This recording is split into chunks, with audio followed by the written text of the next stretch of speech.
Welcome to Penrose Learning, where we make understanding easy.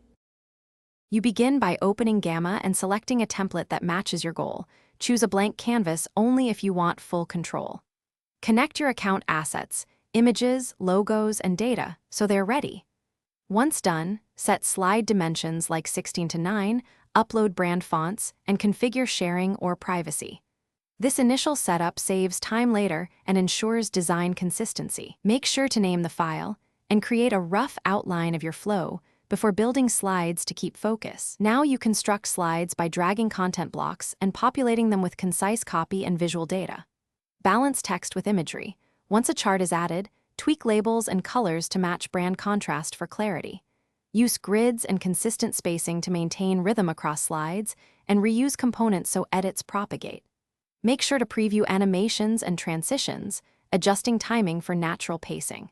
If you need a complex chart, import CSV and map fields to axes for accurate visualization.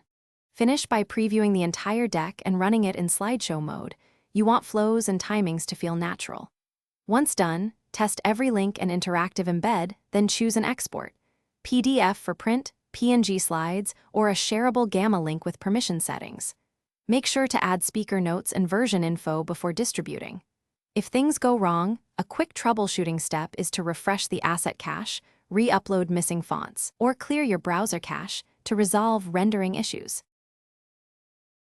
Thanks for watching. If this was helpful, leave a like and consider subscribing. See you next time.